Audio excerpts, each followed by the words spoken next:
நல்லா இருக்கும், எல்லாருக்கும் பிடிக்கும். The Chennai Silks-இன் தரமான ஆடி, பெருமை மிக ஆடி. மில்கி மிஸ்ட் இதுதான். இது மட்டும்தான் பன்னீர்னா only மில்கி மிஸ்ட். மின்னம்பலம் நேயர்களுக்கு வணக்கம். இன்றைய நமது நேர்காணலில் திராவிட இயக்க எழுத்தாளர் திரு சௌமியன் வைத்தியநாதன் அவர்கள் நம்மோடு இணைந்திருக்கிறார். வணக்கம். வணக்கம் ஆரா. நேயர்களுக்கும் வணக்கம். நலமா இருக்கேன். நீங்க நல்லா இருக்கீங்களா? நல்லா இருக்கேன். திமுக தலைமையிடமிருந்து மாவட்ட செயலாளர்கள் மாற்றம், இல்ல அரசு தலைமையிலிருந்து அமைச்சரவை மாற்றம் அப்படின்ட்டுலாம் வரும் அப்படின்ட்டு திமுக மத்தியிலும் அதை தாண்டியும் ஒரு எதிர்பார்ப்பு இருந்த நேரத்தில் நேற்று ஒரு ஒரு புதிய அறிவிப்பு ஒன்று வந்திருக்கு. அதாவது 2026 சட்டமன்ற தேர்தலை எதிர்கொள்வதற்கான திராவிட முன்னேற்ற கழகத்தோட ஒருங்கிணைப்பு குழு அது அமைக்கப்பட்டு அதற்கான அறிவிப்பு வெளியிடப்பட்டிருக்கிறது. திரு KN நேரு, RS பாரதி, ஏவா வேலு, தங்கம் தென்னரசு, உதயநிதி ஸ்டாலின் ஆகியோர் அடங்கிய அந்த குழு அமைக்கப்பட்டிருக்கிறது. 2026 நடக்க இருக்கிற சட்டமன்ற தேர்தலுக்கு 2024 ஜூலை 20 ஒரு குழுவை திமுக அமைத்து தேர்தல் பணிகளை ஆரம்பித்து விட்டது. இது எப்படி திட்டமிட்ட ஒரு தீர்மானமான ஒரு பாதையிலே பயணமா அல்லது அதீத முன்னெச்சரிக்கை அப்படின்னு எடுத்துக்கலாமா? இது திட்டமே அதீத முன்னெச்சரிக்கை எல்லாம் கிடையாது. அடுத்தது தேர்தல்ங்கிறது இன்னும் ஒரு 18 மாதங்கள் தான் இருக்குது. இன்னும் சொல்ல போனா இந்த ஒரு வருஷம் தான் போயிட்டு இருக்கோம். அதுக்கப்புறமாவே இந்த ஒரு வருஷம் முடிஞ்சிடுச்சுனால அடுத்த 2025 மே மாசம் வந்துடுச்சுனாலே அது தேர்தல் ஆண்டு அப்படின்னு தான் கணக்குல எடுத்துக்கப்படும். அப்படி பாத்தீங்கன்னா இன்னும் ஒரு வருஷம் கூட முழுசா இல்லை. அதனால இது திமுகவோட இவங்க திரு MK ஸ்டாலின் அவர்கள் பதவியேற்றதுல இருந்து இந்த தேர்தல் பணிகள் அப்படிங்கிறது ஒரு பக்கம் சைமல்டேனியஸா ரொம்ப ஃபாஸ்டா நடந்துகிட்டு தான் இருக்குது. அவர் பதவியேற்ற நாள்ல இருந்தே பார்த்தா கட்சியிலையும் சரி நிறைய முன்னேற்றங்களை ஏற்படுத்தி இருக்கிறாரு. கட்சியை மிகப்பெரிய அளவுல இன்னைக்கு பலப்படுத்தி இருக்கிறாரு.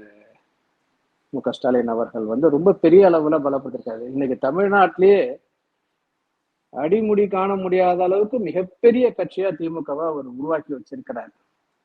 அதனாலதான் தொடர் வெற்றிகள் மட்டுமல்லாது முழுமையான 100% வெற்றியையும் திமுக ஈட்டிட்டு இருக்குது.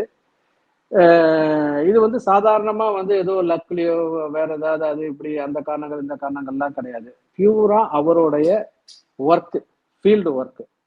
அதாவது கட்சியை அடிமட்டம் வரைக்கும் ரொம்ப ரொம்ப ரொம்ப பலமாக்கி இருக்கிறாரு. அதுக்கு மேல ஆட்சியில அவர் செஞ்சிருக்கிற மக்கள் நல திட்டங்கள், அவர் மக்களோட மக்களா நின்றுட்டு இருக்காரு. அவரு மட்டும் நிக்காம முதலமைச்சரா அவர் மட்டும் நிக்காம கட்சியில இருக்கிற அனைத்து அமைச்சர்கள், MLA-க்கள், MP-க்கள், உள்ளாட்சி பிரதிநிதிகள் உட்பட கட்சியில் இருக்கிற நிர்வாகிகள் அனைவரையும் மக்களோட மக்களாவே தினம் உழல வச்சிட்டு இருக்காரு. அந்த அடிப்படையில தான் இப்ப அடுத்து 2026 தேர்தலுக்காக இந்த வேலை இங்க திமுக பொறுத்த வரைக்கும் இது புதுசா எல்லாம் கிடையாது. இது ஆல்ரெடி நடந்துகிட்டு இருக்கிற வேலை. அது அறிவிப்பா நேற்று வந்திருக்கு. அவ்வளவுதான். இல்ல, பொதுவா பாரதிய ஜனதா கட்சியை பற்றி அரசியல் விமர்சகர்கள் சொல்லும்போது என்ன சொல்லுவாங்கன்னா, அவங்க ஒரு தேர்தல் முடிந்தோடனே அடுத்த எலெக்ஷனுக்கான வேலைகளை ஆரம்பிச்சிருவாங்க அப்படின்ட்டு தான் பிஜேபியை பற்றி பொதுவாக சொல்லுவாங்க. அதே போல திராவிட முன்னேற்ற கழகமும் இப்போது இப்போ விக்கிரவாண்டி இடைத்தேர்தல் ஒன்று முடிந்த கையோடு அடுத்த சட்டமன்ற தேர்தலை நோக்கி ஆரம்பிச்சாங்களா? விக்கிரவாண்டி தேர்தல் முடிஞ்ச உடனே அப்படின்னு சொல்லி கிடையாது. நான் ஏற்கனவே சொன்ன மாதிரி இவர் தலைவர் அவர் தலைவரா ஆன நாள்ல இருந்து, பொதுக்குழுவால தேர்ந்தெடுக்கப்பட்ட நாள்ல இருந்து அவருடைய ஒர்க்குங்கிறது அதை நோக்கி தான் போயிட்டு இருக்குது. சிம்பிளா சொல்ல போனா MK ஸ்டாலின் அப்படிங்கிறவர் ஒரு எலெக்ஷன் மெஷின். அவர் அதுல எந்த மாற்றுக்கிறதுக்குமே இடம் கிடையாது. எலெக்ஷன் மெஷின்னா ஏதோ ஓட்டு பறிக்கிற இயந்திரம் மட்டும் இல்லை, ஓட்டு அவருக்காக அளிக்கக்கூடிய அளவுக்கு மக்களை உருவாக்கக்கூடிய செயல் திட்டங்களை 2 பக்கமா அவர் பிரிச்சிருக்காரு. ஒண்ணு ஆட்சி மூலயமா மக்களுக்கு செய்யக்கூடிய நலத்திட்டங்கள், இன்னொன்னு கட்சியை பலப்படுத்துறது. கட்சியை பலப்படுத்தி இருக்காங்க அப்படின்னு சொன்னா அது எந்த அளவுக்கு அப்படின்னு சொன்னா, பேரறிஞர் அண்ணா வந்து இந்த இயக்கத்தை ஆரம்பிச்சதுல இருந்து 1949 உடனே அவர் வந்து எலெக்ஷன்ல நின்னுடல. அவங்க முதல் தேர்தல் நின்னதே வந்து 1957 தான். அதுக்கு முன்னாடி ஆரம்பிச்ச உடனே 1949 2 வருஷம் 3 வருஷம் தமிழ்நாடு முழுக்க சுற்றுப்பயணம் செஞ்சு அமைப்புகளை தான் பலமாக்கினார். திமுகவுக்கு மாநில அமைப்பை உருவாக்கிட்டு அதுக்கப்புறம் மாவட்ட வாரியா, ஒன்றிய வாரியா, நகர வாரியா, பேரூர் வாரியா கழகங்களை உருவாக்கி அதுக்கு நிர்வாகிகளை நியமிச்சு ஒவ்வொரு ஊர்லயும் கூட்டங்களை போட்டு இதுக்கே அவருக்கு 2ல இருந்து 3 வருஷம் ஆயிருக்கு. முதல்ல அவர் கட்சியோட உட்கட்டமைப்பை உருவாக்கினார். அந்த அடிப்படையில தான் இன்னைக்கும் திராவிட முன்னேற்ற கழகங்கிறது வந்து மிக பலம் பொருந்திய கட்சியா இருக்கு. இந்த கட்சியில வந்து நீங்க கேட்கலாம், உடனே அதிமுக இதுக்கு ஈக்குவலா இருக்கு அப்படின்னு சொல்லி கேட்கலாம். உண்மைதான். அவர் எம்ஜிஆர் அவர்கள் வந்து இந்த கட்சி அவர் அதிமுக ஆரம்பிக்கும் பொழுது அவருக்கு 18 வருஷ ஆண்டு காலம் எக்ஸ்பீரியன்ஸ் திமுக இருந்துச்சு. திமுகவுல சும்மா ஒரு உறுப்பினரா மட்டுமே இருந்திடல, அவர் வந்து எம்எல்ஏவா பதவி வச்சிருக்காரு, இன்னும் பல்வேறு பதவிகள் பொறுப்புகள் திமுகவுடைய பொருளாளரா இருந்திருக்கிறாரு. 18 ஆண்டு காலமும் தமிழ்நாடு முழுக்க சுற்றுப்பயணங்கள் பண்ணியிருக்காரு. தேர்தல் காலங்கள்ல பிரச்சாரங்கள் பண்ணியிருக்கிறாரு. எல்லா தலைவர்களோடையும் அவருக்கு நெருங்கிய உறவுகள் இருந்திருக்குது. அவருடைய ரசிகர் மன்றத்தை வந்து கிட்டத்தட்ட வந்து ஒரு திமுக கிளைக்கழகங்கள் எப்படி இருக்குமோ, ஒன்றிய கழகங்கள், நகர கழகங்கள் எப்படி இருக்குமோ அதே மாதிரியே அவர் கட்டமைச்சிருந்தாரு. அதனால அவரு வெளியில வரும்போது அப்படியே அந்த அமைப்புங்கிறது ஒரு காப்பி பேஸ்ட் மாரி திமுகல இருந்து ஒரு காப்பி பேஸ்ட் மாரி உருவாகிடுச்சு. அதுல இருந்து பயணிக்கும் போது திமுக அதிமுக ரெண்டும் தான் பலம் பொருந்திய கட்சி. கடைசி வரைக்கும் வேறு வரைக்கும் 2 கட்சிக்கும் மட்டும்தான் தமிழ்நாட்டுல அமைப்புகள் இருந்ததுனால திமுக அதிமுகவை தாண்டி வேற எந்த கட்சியுமே இங்க ஆட்சிக்கு வர முடியாத சூழ்நிலை இருந்துச்சு. இது வரைக்கும் எல்லாமே ஓகே தான். ரெண்டுமே சமபலம் பொருந்திய கட்சிகள் தான். அதாவது மாவட்ட கழகங்களா இருக்கட்டும், ஒன்றிய கழகங்களா இருக்கட்டும், நகர கழகங்கள், பேரூர் கழகங்கள், கிளை கழகங்கள் வரைக்கும் எல்லாருக்குமே சமமான பலம் இருந்துச்சு. நிர்வாகிகள் பலம் எல்லாமே இருந்துச்சு. ஜெயலலிதா மறைவுக்கு பின்னாடி, கலைஞர் அவர்களுடைய மறைவுக்கு பின்னாடியும் தலைவர் மு.க. ஸ்டாலின் அவர்கள் திமுக தலைவராக பொறுப்பேற்றுக் கொண்டதற்கு பிற்பாடு இந்த முதல்ல அவர் செஞ்ச வேலை என்னன்னு கேட்டீங்கன்னா, அவருக்கு அப்ப எதிர்கட்சியா இருந்ததுக்கு கொஞ்சம் கால அவகாசம் இருந்ததுனால கட்சியை நமக்கு அதிமுகவுக்கு இணையா வச்சிருக்க கூடாதுங்கிறதுல அவர் வந்து கவனமா இருந்தார். அவர் என்ன பண்ணார்னா, நிறைய மாவட்ட கழகங்களை பிரிச்சு கிட்டத்தட்ட 2 மடங்கு ஆக்கினார். அதுக்கப்புறம் நிறைய ஒன்றியங்களை எல்லாம் பிரிச்சு ஒவ்வொரு ஒன்றியத்தையும் 2, 3 எல்லாம் கூட பிரிச்சார். அதுக்கப்புறம் வந்து அதுக்கெல்லாம் நிர்வாகிகளை போட்டு அதுல நிறைய நிர்வாகிகள் அதிகரிச்சுக்கிட்டே வந்தாங்க ஒவ்வொரு கழகங்களுக்கும். அதே மாதிரி வந்துட்டு கிளை கழகம், முதல்ல ஊராட்சி கழகங்கள் இருந்தது, கிளை கழகங்கள்னு மாத்தினார். பழைய மாதிரி அண்ணா காலத்துல இருந்த மாதிரி கிளை கழகங்களா மாத்தி ஒரு ஊராட்சி இருந்தா 4ல இருந்து 6 கிளை கழகங்கள் வரைக்குமே அது வந்து உருவாக்கினார். அதெல்லாம் உருவாக்கி அதுக்கு நிர்வாகிகள் போட்டாங்க. அதுக்கப்புறம் சார்பு அணிகளை கிட்டத்தட்ட 23 சார்பு அணிகளை உருவாக்கி இருக்கிறாரு. இப்போ அவர் வரத்துக்கு முன்னாடி, அவர் தலைவராக வரத்துக்கு முன்னாடி 15ல இருந்து 18 சார்பு அணிகள் தான் இருந்துச்சு. இப்ப 23 சார்பு அணிகள் இருக்குது.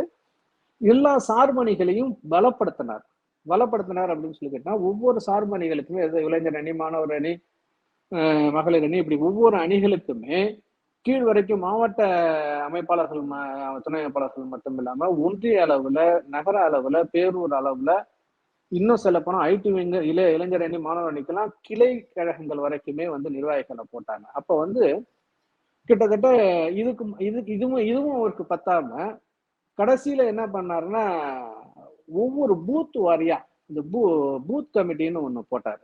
பூத் கமிட்டியில என்னன்னா 10 பேர் ஒவ்வொரு பூத்துக்கும், ஒரு பூத்துல 1000 வாக்காளர்கள் இருக்காங்கன்னா 10 பேர், அதாவது 100 வாக்காளர்களுக்கு ஒருத்தங்க அப்படிங்கிற மாதிரி. BLA 2ங்கிறது வந்து அங்கீகரிக்கப்பட்ட கட்சிகள் வந்து தேர்தல் ஆணையத்துல அந்த BLA 2, அதாவது முகவர்கள், அந்த பூத் முகவர்கள் அதிகாரப்பூர்வ முகவர்கள கொடுக்கணும். அது வெப்சைட்லயே, தேர்தல் ஆணைய வெப்சைட்லயே அது இருக்கும் அபிஷியலா.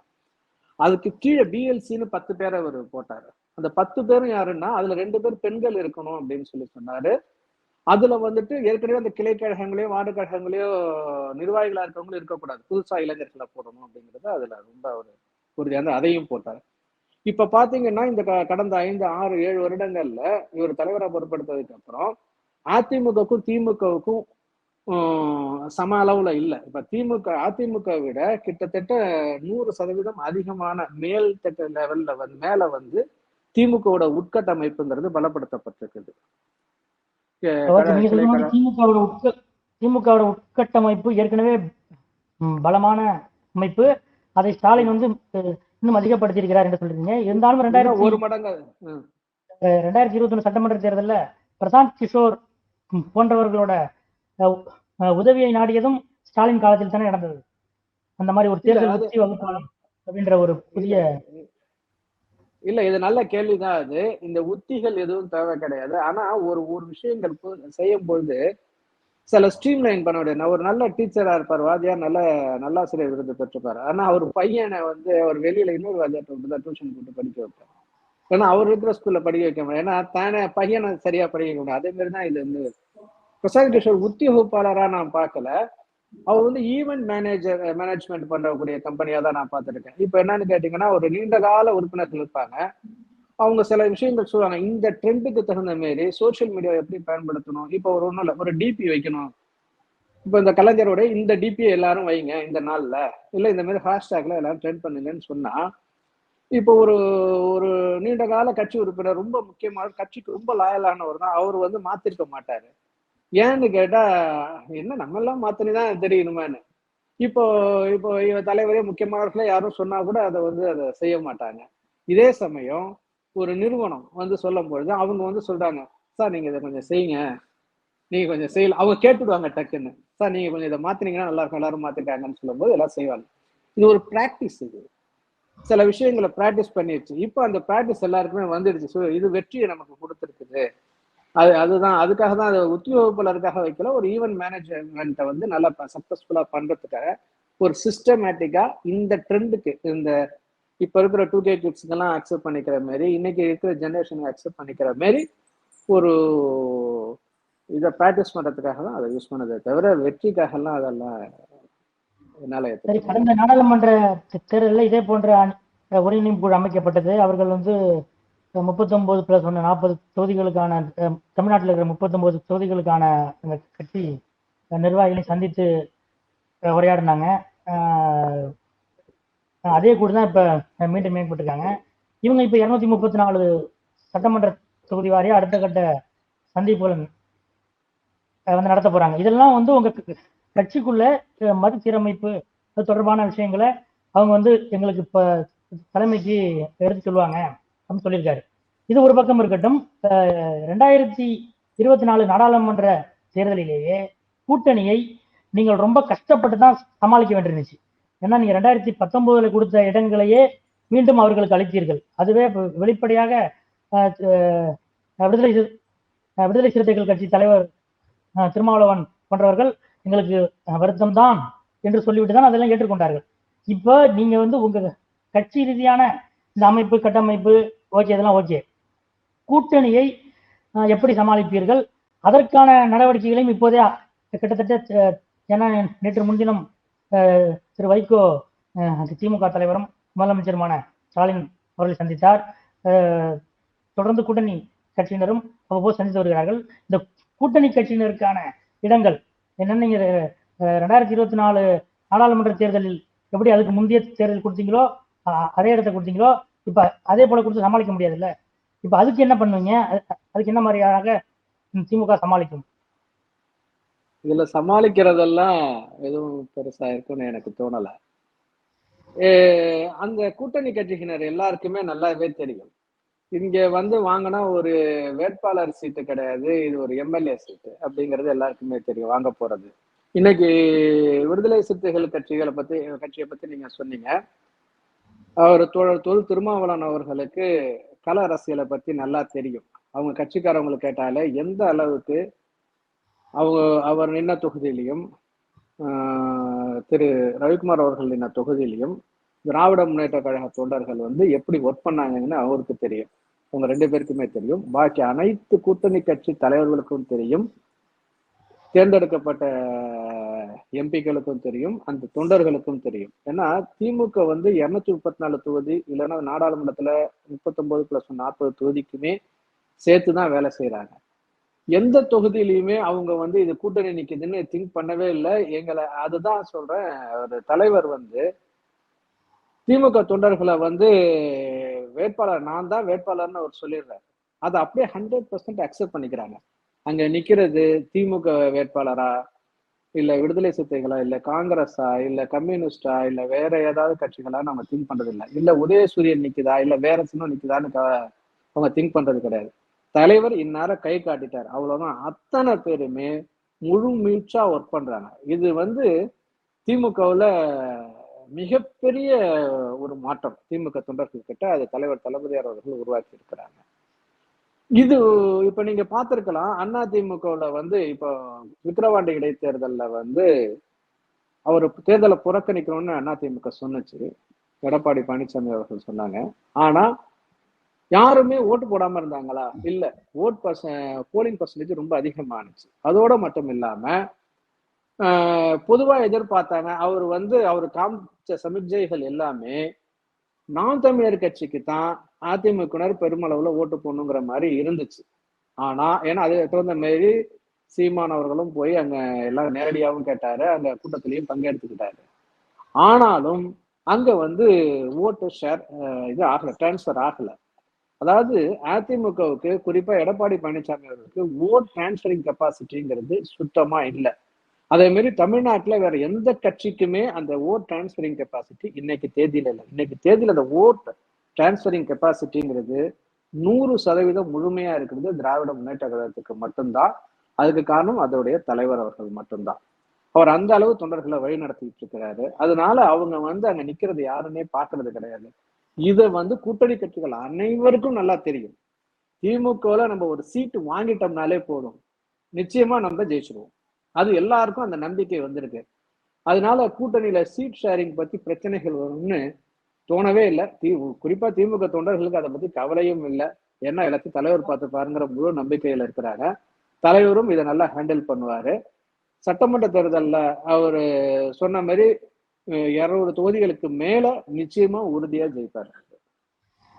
நீங்க இப்படி சொல்றீங்க. நேற்று நடந்த காங்கிரஸ் கட்சியோட நிர்வாகிகள் கூட்டத்துல கூட கார்த்தி சிதம்பரம் அவர்கள் பேசும்போது 2026 வந்து ஆட்சியில காங்கிரஸ் இருக்கணும் அப்படின்ட்டு ஒரு வார்த்தை சொல்லியிருக்காரு. கூட்டணியில் இருப்பதாலேயே நாம் வந்து நம்மளோட தனித்துவத்தை இழந்துடக்கூடாது. இப்படி விடுதலை சிறுத்தைகள் வந்து சில விஷயங்கள் அரசுக்கு எதிராக எதிர்க்கணுமோ அதை எதிர்க்கிறாங்க. அதே போல கம்யூனிஸ்ட் கட்சிகள் எதிர்க்கிறாங்க. அதே போல நம்மளும் எதிர்க்க வேண்டிய இடத்தில் எதிர்க்க வேண்டும் அப்படின்லாம் அவர் சொல்லியிருக்காரு. இது பொதுவாக செல்வ பெருந்தகை அவர்கள் காங்கிரஸ் கட்சியின் மாநில தலைவராக வந்ததிலிருந்தே இந்த குரல்கள் அவ்வப்போது வந்து கொண்டே இருக்கின்றன.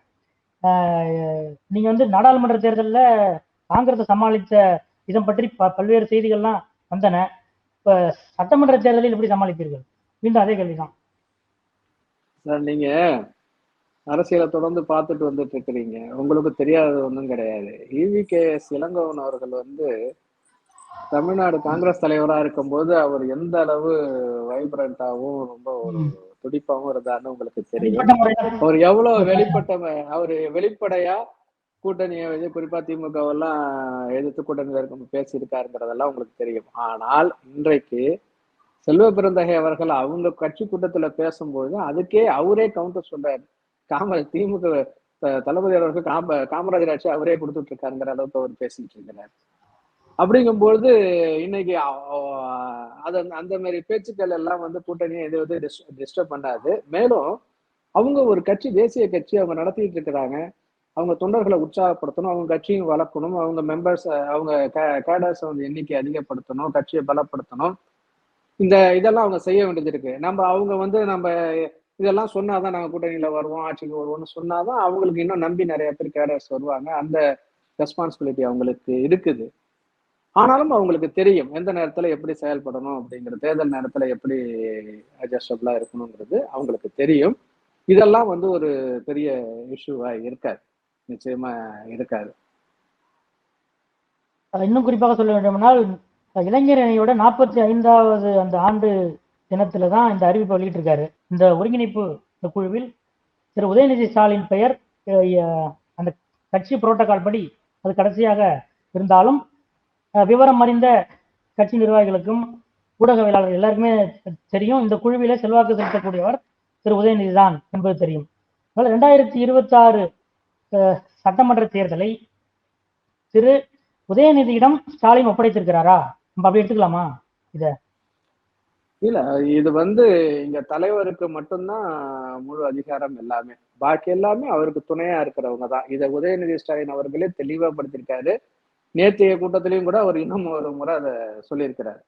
மேலும் அந்த குழுவுல போட்டவங்க யாருமே ரொம்ப கிறிஸ்பான ஒரு டீம். அது எல்லாமே எலெக்ஷன் எக்ஸ்பர்ட்ஸ். அதுல இவன் அது கே நேருவா இருக்கட்டும், வேலுவா இருக்கட்டும், தங்கம் தென்னரசு அவர்களாகட்டும், RS பாரதி, இவங்க எல்லாருமே எலெக்ஷன் எக்ஸ்பர்ட்ஸ்.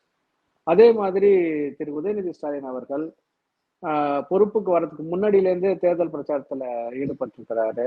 தொடர்ந்து 3 பொது தேர்தல்களை சந்திச்சு தமிழ்நாடு முழுக்க பிரச்சாரம் பண்ணி எலெக்ஷனுடைய ட்ரெண்ட் எப்படி இருக்கும், மக்களுடைய மனநிலை எப்படி இருக்கும், மக்களுடைய ஓட்டிங் பேட்டர்ன் எப்படி இருக்கும், இது எல்லாத்தையும் அவரு கிட்டத்தட்ட அவரும் எக்ஸ்பர்ட் ஆகிட்டாரு. எல்லாமே இவங்க எல்லாருமே கலந்து ஒவ்வொருத்தவங்க இதுல தங்கம் தென்னரசு பாத்தீங்கன்னா ஒவ்வொரு நிர்வாக ரீதியா அந்த முன்னாடி மாவட்டங்கள் பிரிக்கும் போது, ஒன்றியங்கள்லாம் பிரிக்கும் போது அவருடைய இது நிறைய இருந்துச்சு. ஆய்வு பணிகள்லாம் நிறைய இருந்துச்சு கலைஞர் இருக்கும்பொழுது. அது மாதிரி திரு நேரு அவர்கள், வேலு அவர்கள்லாம் பத்தி உங்களுக்கு சொல்ல தேவையில்லை. எலெக்ஷன் லெஜெண்ட்ஸ் அவங்கெல்லாம், அவங்களுக்கு எல்லாமே தெரியும் அது. அதனால இவரு தான் பண்ணுவாங்க, அவரு தான் பண்ணுவாங்க அப்படின்லாம் கிடையாது. தலைவருடைய ஆலோசனைப்படி எல்லாருமே அவங்களுடைய எக்ஸ்பர்டைஸை காமிப்பாங்க. சிறப்பா செயல்பட்டு இருக்காங்க. ஆல்ரெடி நேற்று ஒரு அதிகாரப்பூர்வமான அறிவிப்பு வந்திருக்கு, அவ்வளவுதான். இப்ப விஜய் 2026க்கு அதிகாரப்பூர்வமா வர்றாரு, கட்சி ஆரம்பிச்சிட்டாரு. தேர்தல் களத்துல 2026 சட்டமன்ற தேர்தல் களத்தை சந்திக்க போறாரு. அது ஒரு விஷயம். இன்னொன்று, நேற்று இயக்குனர் ப. ரஞ்சித் ஆம்ஸ்ட்ராங் அவருடைய மரணத்துக்கு, கொலைக்கு நீதி கேட்டு ஒரு பேரணி நடத்தும் போது, நீதி கட்சி ஆட்சியிலிருந்து இன்னை வரைக்கும் தலித்துகள் ஏமாற்றப்பட்டிருக்கிறார்கள் என்று சொல்றாரு. இதெல்லாம் நீங்க எப்படி பாக்குறீங்க? வேடிக்கையான பேச்சு. அவருக்கே பேசிட்டு பின்னாடி திருப்பி சிரிச்சாரா என்னன்னு தெரியல. இதுக்கு மேல இதுல கமெண்ட் சொல்றதுக்கே ஒண்ணும் கிடையாது. நீதி கட்சி ஆட்சியிலிருந்து விஜய்க்காகத்தான் இவ்வளவு சீக்கிரமா தேர்தல் பண்ணி ஆரம்பிட்டீங்களா சொல்றாங்களே. நாங்க அவர் தலைவர் ஆனதுல இருந்தே ஆரம்பிச்சுட்டாருங்கிற. விஜய் யார் வேணாலும் வருவாங்க போவாங்க, அதெல்லாம் பெரிய விஷயம். விஜய்க்காக எல்லாம் ஒன்றும் ஸ்பெஷலா எதுவுமே நடக்காது. அவர் இன்னும் தேர்தல் கட்சி ஆரம்பிச்சு வெளியில வரல. அவருடைய கட்சி பேர் மட்டும் தான் சொல்லியிருக்காரு. அதோடைய கொள்கைகள் சொல்லணும், மாநாடு போட்டிருக்கணும், அவங்க யார் யார் வச்சிருக்காங்க, யார் யார் அவங்க கட்சியில சேர்க்க போறாங்க, எப்படி அமைப்புகளை உருவாக்க போறாங்க, அவர் எந்த அளவுக்கு வெளியில பேச போறாரு, என்ன கொள்கைகளை முன்னெடுக்க போறாரு, இது எல்லா விஷயங்களுமே எதிர்க்குது. அதெல்லாம் திமுக ஒரு மிக நீண்ட பாரம்பரியம் மிக்க ஒரு கட்சி, நிறைய வெற்றி தோல்விகளை சந்திச்ச கட்சி. இப்போ தேர்தல் வெற்றி ரொம்ப முக்கியங்கிறதுல கான்சென்ட்ரேட் பண்ணி ஃபுல்லா இறங்கி இருக்கிறாங்க. தொடர்ந்து வெற்றியும் கண்டுட்டு இருக்கிறாங்க. நான் தான் ஏற்கனவே சொன்ன மாதிரி திமுக அவங்க விஜய் இருந்தாலும் சரி, வேற யாரா இருந்தாலும் சரி, கட்சி ஆரம்பிச்சு பக்கத்துல நெருக்கணும்னாலே அந்த உட்கட்டமைப்பை இதுக்கு இணையா முதல்ல செஞ்சாங்க. உட்கட்டமைப்பை செய்யாம வேற எந்த கட்சியாலும் யாரால, அது எவ்வளவு பெரிய பவர்ஃபுல்லான ஆளா இருந்தாலுமே ஒரு 10% வாக்குகளுக்கு மேல, 15% வாக்குகளுக்கு மேல வாங்கவே முடியாது. அது பெரிய பலம் பொருந்திய ஒரு நபரா இருந்தால் 15% வாக்குகளை பெறலாம். அந்த அளவு பலம் இல்லை அப்படிங்கும்போது அவங்களால நிச்சயமா இது வாங்க முடியாது. நீங்க அரசோட திட்டங்கள் மக்கள்கிட்ட போய் சேர்ந்திருக்கு, அந்த பெண்களுக்கான மாதம் 1000 ரூபாய், மாணவர்களுக்கான அந்த உதவித்தொகை இப்பெல்லாம் நிறைய சொல்றீங்க. ஆனா பேசிக்கா தமிழ்நாடு முழுவதிலும் அடிமட்ட கட்சிக்காரர்கள் சந்தோஷமாக இல்லை அப்படின்ற ஒரு கருத்து தொடர்ந்து இப்போ வரைக்கும் திமுகக்குள்ள இருந்து கேட்டுக்கிட்டே வருது. அதை எப்படி பாக்குறீங்க சார்? சார், கட்சியில வாக்களிச்சவங்க வாக்களிக்காதவங்க எல்லாருக்குமே நல்லது செய்யணும்னு சொல்லிட்டு தலைவர் செஞ்சிட்டு இருக்காரு. கட்சியில இருக்கிற தொண்டர்களும் தமிழ்நாட்டோட குடிமக்கள் தானே, அவங்கள மகிழ்ச்சி இல்லாம அவர் வச்சிருப்பாரா? அப்படியெல்லாம் ஒண்ணும் கிடையாது. அவங்க உங்களுக்கு அரசாங்கத்தால என்னென்ன கிடைக்குமோ அது எல்லாமே, எல்லா மக்களுக்கும் என்ன கிடைக்குதோ அது கட்சி தொண்டர்களுக்கும் முழுமையாக கிடைக்குது, அவ்வளவுதான். ஒரு அதிமுக காரா இருந்தாலும் சரி, இல்ல வேற எந்த மாற்றுக் கட்சியை சேர்ந்தவர்களாக இருந்தாலும் சரி, இல்லை வேற எந்த கட்சியும் சாராத பொதுமக்களா இருந்தாலும் சரி, அவர்களுக்கெல்லாம் இந்த அரசாங்கத்தால் என்னென்ன நன்மைகள் கிடைக்கின்றதோ அத்தனை நன்மைகளும் திமுக கழக தொண்டர்களுக்கும் நிச்சயமாக கிடைச்சிட்டு இருக்குது. இதை தாண்டி திமுக கழக தொண்டர்களுக்குன்னு ஸ்பெஷலா கிடைக்கலன்னு அவங்க ஏதாவது வருத்தப்படுறாங்கன்னு நீங்க சொல்ல ஒரு ஊடகவியலாளர் நீங்க சொல்றீங்கன்னா, அதுதான் ஒரு மிகச்சிறந்த ஆட்சியை தலைவர் தளபதி அவர்கள் கொடுத்துட்டு இருக்காருங்கிறதுக்கான சிறந்த குறைகள், சிறந்த எடுத்துக்காட்டு. நீங்களே சொல்றீங்க. இதன் மூலயமா நீங்க கேட்ட கேள்வி மூலயமா நீங்க என்ன சொல்ல வரீங்கன்னா, தலைவர் தளபதியார் அவர்கள் மிக நேர்மையான ஒரு ஆட்சியை, நல்லாட்சியை பொதுமக்களுக்காக கொடுத்துக் கொண்டிருக்கிறார் என்பதை நீங்கள் உறுதிப்படுத்தியிருக்கிறீர்கள். அதற்காக உங்களுக்கு நான் நன்றி தெரிவித்துக் கொள்கின்றேன். உங்கள் நேரத்தை ஒதுக்கி எங்களோட உரையாடியமைக்கு மிக்க நன்றி அண்ணா. மிக்க நன்றி. எல்லாமே நல்லா இருக்கும், எல்லாருக்கும் பிடிக்கும். The சென்னை சில்க்ஸின் தரமான ஆடி, பெருமை மிக ஆடி. Milky Mist. இதுதான் இது மட்டும்தான். பன்னீர்னா only Milky Mist. மின்னம்பலம்.com தமிழின் முதல் மொபைல் பத்திரிகை.